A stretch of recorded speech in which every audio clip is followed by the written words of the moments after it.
Alright guys, in today's video I really wanted to show you a game that I don't think a lot of people know about yet, but its new trailer gave me really a vibe that I was not expecting, and I'm really liking what I'm seeing for now. Outlaws and Legends, the game's name, literally looks like a payday game, you know, that tactical police FPS, but made for medieval. Let's see its new trailer and then we'll talk about all the new details after that. Let's see this Ranger trailer. A lot of people are liking this one because it gives a lot of details and gameplay. Hi everyone, I'm Andrew Willens, Game Director on Hood, Outlaws and Legends. Over the coming months, I'm here to give you an insight into our multiplayer medieval heist game. In Hood, you'll be part of a team of 4 players. I'm already interested. Against an opposing team to steal the state's riches from heavily guarded strongholds. The Ranger. Today, we're going to look at one of the playable classes, the Ranger. This is our twist on the most well-known figure of folk legend. Of course, Robin Hood. Robin Hood. The Playing Ranger this one. specializes in taking down foes from a distance, preferably before they even know he's there. Mastering the longbow is vital when providing cover for your team or when pulling off game-winning headshots at critical moments. The bow can be used to shoot down climbing ropes from afar, letting you or an ally scale the walls and avoid more heavily guarded main entrances. This game looks way better than I special expected. Trait is Scout. Guard, here. This allows him to tag targets for a prolonged duration. Sheriff, here. Defensively, the Ranger uses an evade to avoid taking damage from incoming attacks, rather than a block. Alright, nice. With your unique gear item, you can flash enemies to make a fast escape, or use the opportunity to rack up another kill while they are temporarily dazed. Man, this looks so While good. the Ranger excels in infiltration and stealthy tactics, sometimes going loud is the only option. Farsight is the Ranger's ultimate ability, letting you fire an incendiary arrow that can stick to enemies and explode to deal damage in a wide area. Oh, some PvP action there. On top of all of this, you'll unlock perks for your outlaws that can be equipped to change up your playstyle. These can have a huge impact on gameplay, but we'll dive into these another time. Thanks for tuning in to our first Outlaw overview. See you next time. Nice. It's always like that with Focus Home Interactive games. Yeah, Focus Home Interactive. They're always either good or bad games, and this one looks really good, like Greedfall. Alright guys, so we know there is many upcoming or already released multiplayer games that's focusing on PvP and PvE combat. It might start to get old for some people, but weirdly enough, Hood, Outlaws and Legends is doing it in a way that has people really interested in it. First of all, thanks to its medieval environment, there's some really different and unique locations that we've never seen from this PvPvE genre in particular.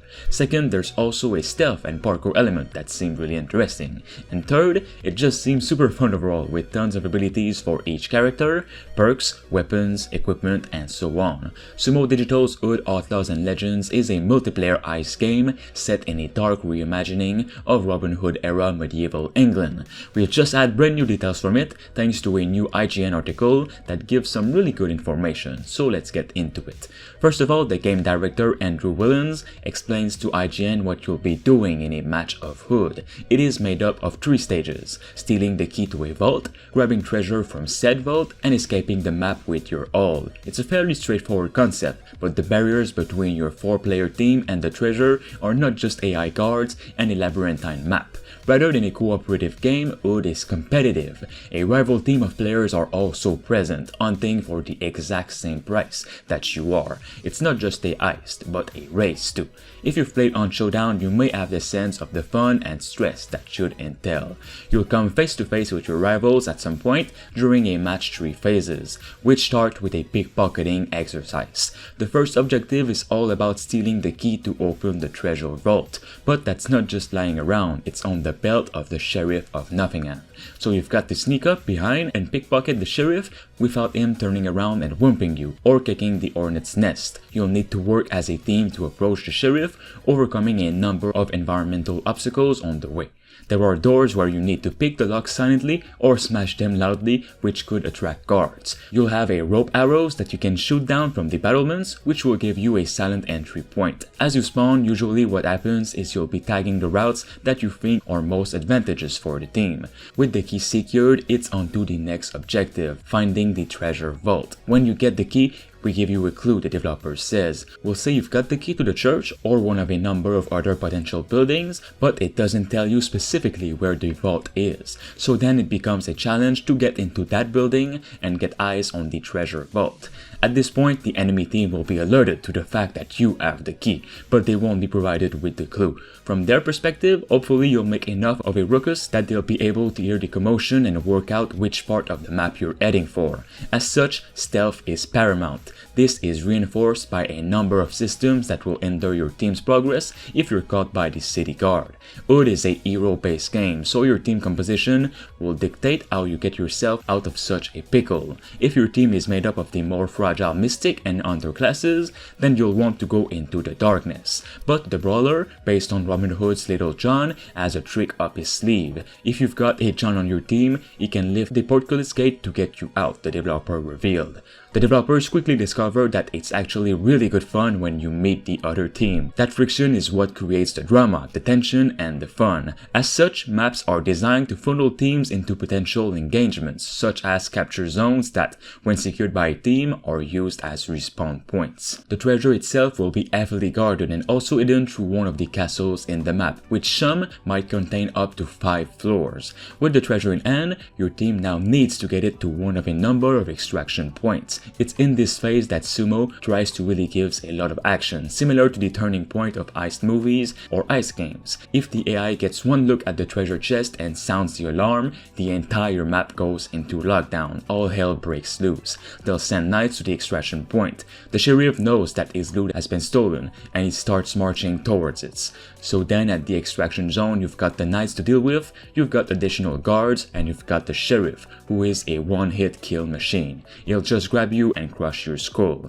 You might try and intercept the enemy team, kill the person carrying the key, and take it from them. You might also decide that you're going to get ahead of the team and find the vault before they do, because it's a level playing field. No one knows what the vault is going to be. Then you can set up an ambush at the vaults and basically hijack them.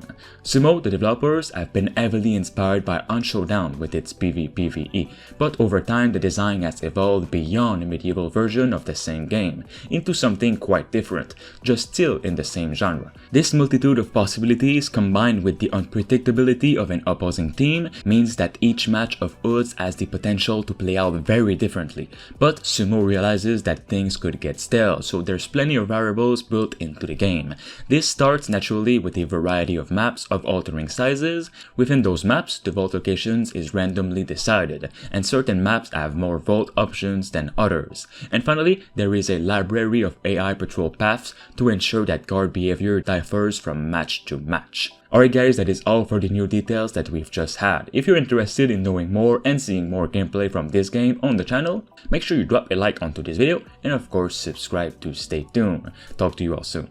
Thanks to Space Beer Gaming, Rush Shingbati, I Am Legend, Diamond Hunter 45, Themistocles, Rickno23 and Kianzo Fagari for being a master member on the channel. You can become a survivor member for as low as 99 cents a month. It'll help me and the channel as a whole to make more and better videos.